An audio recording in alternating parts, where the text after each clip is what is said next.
Because you were created in the image and likeness of God, it is not a matter of searching outside of you to discover what you can become, but based upon the unlimited capability and the unlimited capacity that comes along with the image of God, we are now on a lifelong internal search to discover all those qualities, all those talents, all those gifts, the equipment, if you will, that God has placed in all of us, that we would become those individuals that represent not just life, but life more abundantly.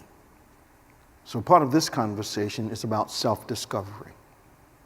And I want to talk to you today about something that I believe will be another breakthrough for all of you that are watching. So why don't you share and like and subscribe, hit that notification button, as Chandler, my grandson, often tells me and reminds me that I'm not doing. So like, subscribe, hit that notification button, share.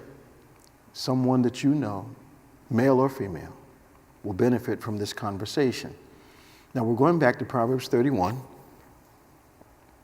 and we're going to look at verse 29 to 31, and then we're going to pick up our conversation concerning maximum identity. Maximum identity. Proverbs 31, verse 29 says, "Many daughters have done virtuously, but you excelleth them all.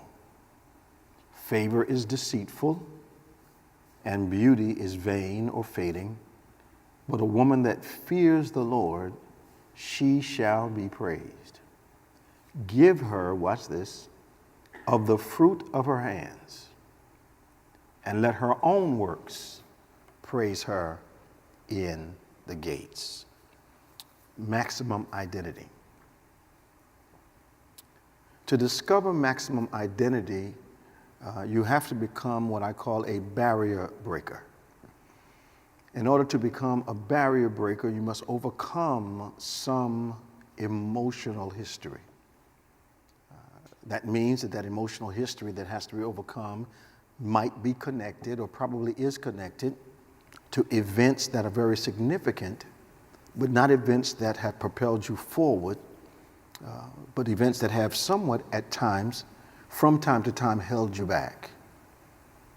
In order to be a barrier breaker, you must break the bondage of past failures. Now, the simple way to break the bondage of past failures is to make sure that every time you fail, you don't do what's instinctive and natural, that which is to push the failure immediately to the side. In order to break the bondage of failures, you must study the failure. You must be accountable and responsible for all your actions and all your words. In other words, you must take full credit, if you will, for your participation in the failure. If you're an individual that blames your failures primarily on the actions of others, and you responded and failed to the actions of others, then you will remain bound by the failures in your life. You have to be able to discern brand new hallways of access that God provides. Now, there lies a tricky equation there, because there are times when opportunities present themselves that we can kind of think or want them to have been sent by God. But the reality is we must learn how to get a word from the Lord so that we can discern whether this is a divine opportunity or one that the enemy has sent to distract you from this journey called purpose. You see, there are hallways of access that God will provide. And when God provides these hallways of access, they will lead you to doors of opportunity. You see, the negative internalized history that many of us have to battle, that negative history has produced an inner voice, something I call an inner voice, something, a conversation that you have with yourself regarding the challenges that you have faced. Some you have succeeded and some you failed. So there are times when the events of our lives produce an inner voice. And that inner voice, yours and mine, continually reinforces our identity. And it's not the identity that God has designed for you.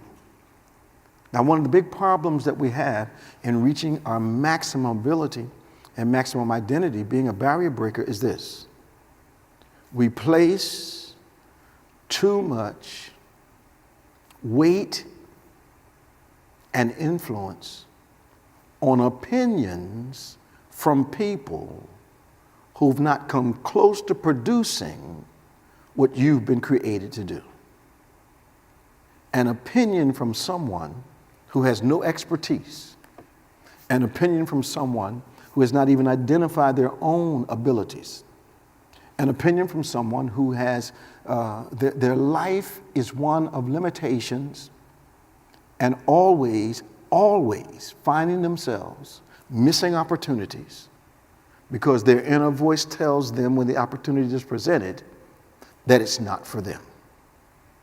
They're not led by the Holy Spirit, but they have plenty of opinions concerning what you ought to be doing and what your destiny is. Personally, I don't take advice from people who are failures. Personally, I don't take financial advice from people who are broke. Personally, I don't take ministry advice from people who are still sitting on the sidelines. It is imperative that you understand that opinions based on your gender, ladies, some of those have been internalized, producing an individual who lives an intentionally limited life. Some of the opinions said to you about being a woman have been internalized to such an extent that there are opportunities that you don't think are even available to you based upon your gender. And this thing runs right down the race: ethnicity, family, economic stratas that we live. Someone has given you an opinion, and if you're not careful, you have internalized that opinion, and all of a sudden, you don't see yourselves as a person who has unlimited capacity or unlimited capability, but now you see yourself dwelling within the confines of an opinion from someone who has never accomplished much at all. You need to be careful when the only thing anchoring an opinion is the passion by which it is given. Because I've found that people that don't have much productivity have very loud, aggressive opinions because their passion is the only thing that gives their opinion any apparent power. See, you can't approach each day to survive. You've got to approach each day to excel. Opinions are often not connected to responsibility. People will give you an opinion that they want you to follow, but they don't have any connection to the outcome or the consequences or the results that come from you following the opinion. So they give you an opinion, if you will, in a test tube, untested, untried, and you, in your enthusiasm, perhaps at times, have followed the opinion of someone that had no expertise and essentially no relationship with God, so there was no leading there. And you internalize that opinion. You see, people have opinions because they are disconnected to your destiny and the results of their opinions. Man, you ought to do this. Girl, you ought to do that. They don't have any responsibility in the consequence. But you may find yourself internalizing that thing to the point that you become passionate about something coming from someone who has no productivity to support what they're asking you to do. Many people treat opinion like it is truth. Many people do that. But opinions are never connected to consequences. Truth is. Jesus said in Matthew 16:13, "Whom do men say that I am? What is the opinion in the street about me?" You see, some said he was Elias, some said he was not some other prophet, but they were not responsible. They were not connected to his responsibility nor to his destiny. So they had plenty of opinions about who he was. I need you to hear me. Jesus was unreactive. That his disciples, those that followed him, except for Peter, had been swayed by opinion to the point where they were not sure about his identity. But Jesus was unchecked by those opinions. You see, when people's opinions were concerning Jesus, their opinions had no connection to his destiny, to his purpose, to his mission, and to his assignment, certainly not to his gifting. They were opinions concerning him. But Jesus never internalized their suggested identities for him. I need you to see this. You may not be familiar with this. Go to Matthew chapter 16. Matthew 16. And we'll go down to verse 13. Watch what it says. When Jesus came into the coast of Caesarea Philippi, he asked his disciples, saying, "Whom do men say that I, the Son of Man, am?" What's the word? And they said, his followers, his disciples, the ones that should know him. They said, well, some say thou art John the Baptist, some Elias, another word for Elisha, others Jeremiah, or one of the prophets. He says to them, but whom say ye that I am? The only one that answered was Simon Peter. He says, thou art the Christ, the Son of the living God. Those that had opinions about him had no connection to why God sent him in the first place. He said, thou art the Christ, the Son of the living God. So watch what happens here. Jesus did not internalize, watch this, the suggested identities of those who were not certain about his purpose. When it concerns your relationship with God, you have got to live by faith and not others' opinions about your God. You've got to have an identity with God that assures you of being connected to him, faith in God that supports the fact that despite opinions about him, like Peter, I know who you are. And watch this. And because of Peter's certainty in who Christ was, Jesus turns around and says to him, Simon Peter, listen to these. He says, blessed art thou, Simon Bar-Jonah, for flesh and blood hath not revealed it unto thee, but my Father which is in heaven. And I say unto thee also, that thou art Peter, and upon this rock I will build my church, and the gates of hell shall not prevail against it. And I will give unto you the keys of the kingdom of heaven. So all of a sudden, Simon Peter is separated because what he knows about Christ, he understands about himself. And then Jesus begins to speak words of destiny because, watch this, Peter understands who his Christ is. He's got this relationship that is unswayed by opinions of other people concerning his Lord. The more you know about Jesus, the more you will discover concerning yourself. So it is the truth, not opinion, that shall make us free. If your truth, here comes trouble, is not God's truth for you, then your truth is a stronghold, not a breakthrough. Let me say it again. The truth, not an opinion, shall make you free. If your truth is not God's truth for you, if your truth is not God's truth for you, then your truth has become a stronghold, not a breakthrough, because only the truth shall make you free. We've got to live by faith. We've got to accept and know the truth and its liberating power.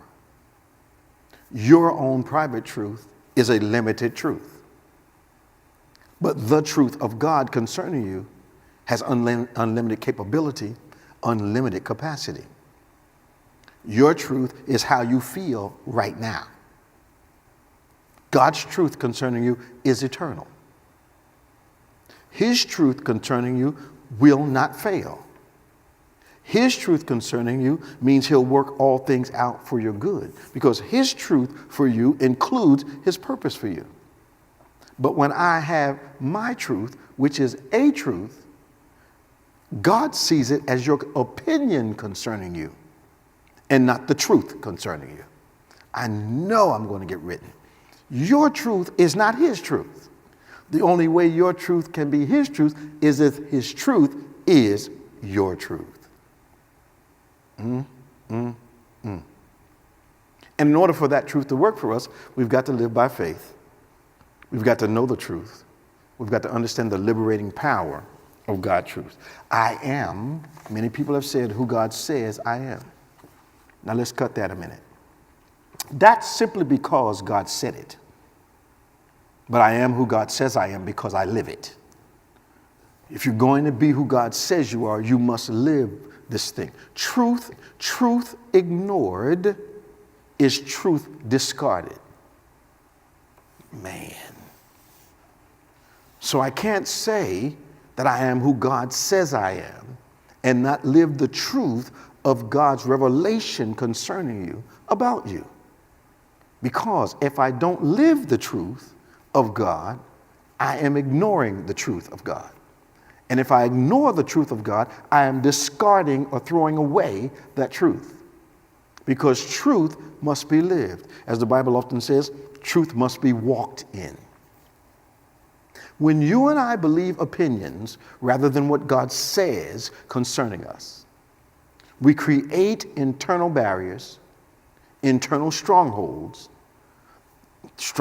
of resistance, strongholds of resistance to change, strongholds of resistance to progression, and strongholds to resistance of victory.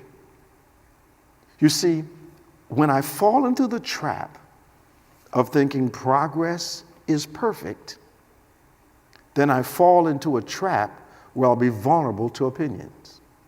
But I'm telling you right now, you've not read one biblical character who's made progress from the time God called them to the time they reached their destiny, where progress was absolutely perfect, except the Lord himself. And in that progress with Jesus, he ran into some problems. He was always victorious, but it was not a problem-free existence. So this thing that we're talking about, this capacity and this capability, you can create barriers for your own capacity and your own capability. You can get a I can't, I won't, it's too much, what am I going to do kind of mindset. And then all of a sudden, you'll look back over the years and see one opportunity after another that you should have responded to, that for nothing more than a response to an inner voice from an opinion or a suggestion that was given to you years ago that made you think that something about you did not merit you even trying to maximize your days. You found yourself setting up capacity barriers for yourself, strongholds that prevent maximum identity. Someone who builds a barrier for themselves. But this Proverbs 31 woman that we are talking about today, this 10 times better woman, is indeed a barrier breaker, because as you read Proverbs 31 and read the things that she does day in and day out, they appear to be culturally, especially from our point of view, many of the things that men would do. But this 10 times better woman has obviously broken the barrier. And in breaking the barrier, she's not broken it because of her gender. She's broken it because of her productivity and because her cause is right. This Proverbs 31 woman is not a limited person. She's not limited to accepted culture roles based on her gender. There's nothing in Proverbs 31 that indicates that because she is female, that she's held back in anything that she does, because her work speaks for her. She is plugged into, if you will, the Adam in her. Her mindset is without limits.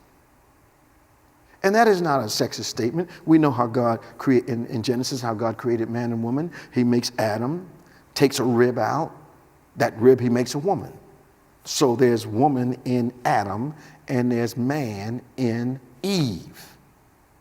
And because of that, you find yourself being able to do things that are not traditionally female and not traditionally male. a capacity that you have to discover if you are not wounded and hindered by what people think your ethnicity offers you as opportunity. Oh my goodness. You need to plug into the Adam. And some of the brothers need to plug into the Eve in them. This woman that fears the Lord in Proverbs 31. The Bible says she shall be celebrated. She shall receive the fruit of her hands. That her work will praise her. That because of her work, people will celebrate and recognize her accomplishment. You've got to break the barriers suggested to you inside of you. You will break them. You will break them. When you break them on the inside, they will be broken on the outside. Philippians 4:13 overcomes any doubt you have in your mind. I can do all things through Christ who strengthens me. That once I discover all that God has created me to be, and I then begin to lean on the strength of the Lord, to do as the disciples were instructed, follow him so I can become transformed. When I realize that my mind is what God is using as the center of his operation to transform my life, be transformed by the renewing of your mind, by the renovation of your mind, by moving things around in your mind, by changing the way you see life around you working. Where you saw barriers last year, you see opportunities this year. Because when you're a barrier breaker, you understand because you're created in the image and likeness of God, you have unlimited capability and unlimited capacity, and you must discover all that God has created you to do. And watch this. Where you thought last year you only had one choice, you will discover that you have several. You will discover that there are there's creativity in you. There are accomplishments in you that you have not yet even approached.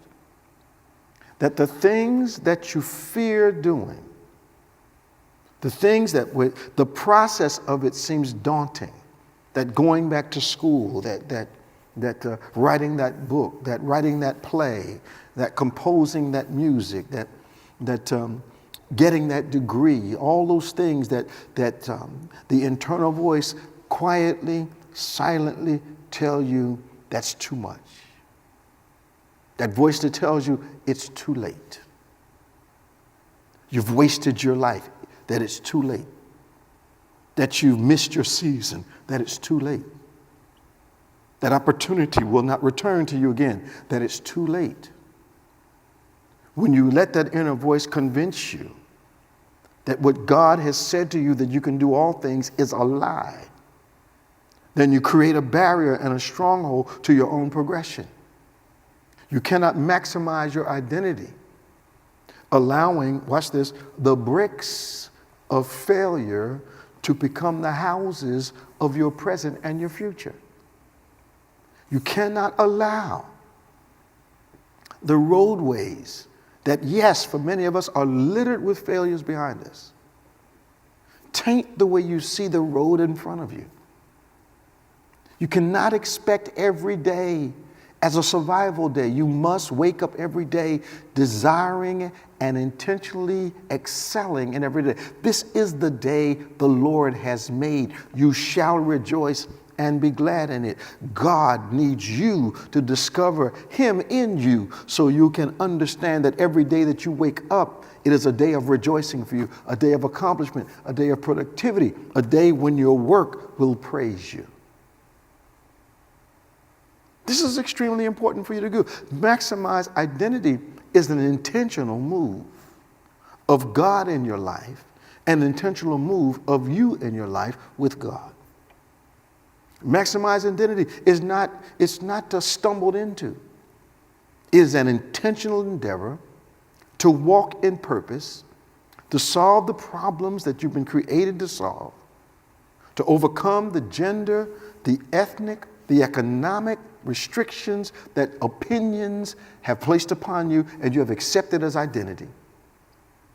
that God has made you in his image and his likeness. And in that image and likeness, he said, you will be fruitful, you will multiply, you will distribute, and you will subdue anything that seeks to hinder the maximized identity that God has created you to enjoy.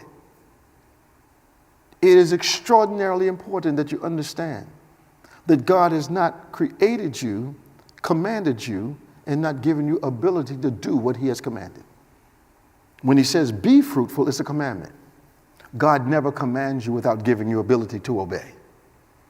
He says be fruitful, multiply, distribute. You've got to have it to distribute it.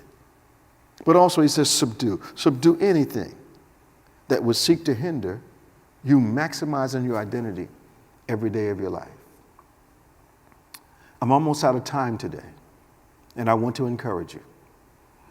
Some of those internal voices have been hindering. It could have come from a parent. It could have come from a friend.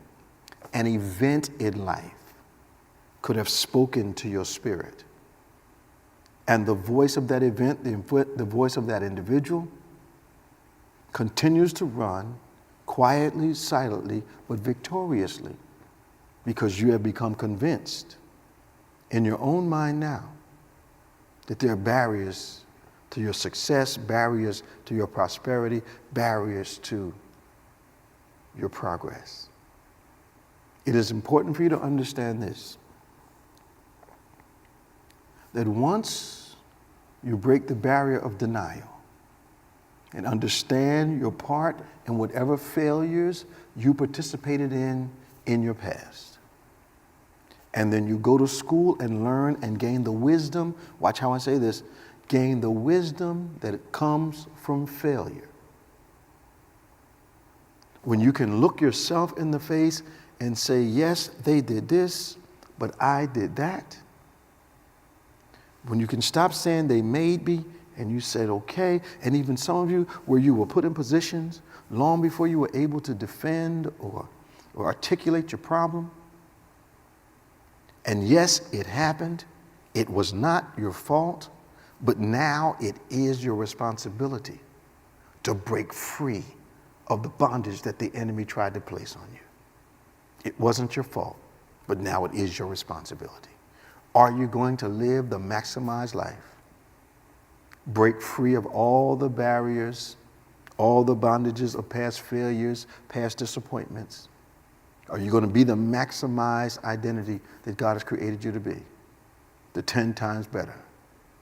And now it's time for you to stop comparing yourselves to other women, brothers to other men. Because the Bible says in Proverbs 31, many have done virtuously, but God has equipped you to excel them all. I'm out of time, certainly not out of word. Thank you for joining me on 10 Times Better. And remember this, faith acts like a thing is so, even when it's not so, that it might be so. God bless you.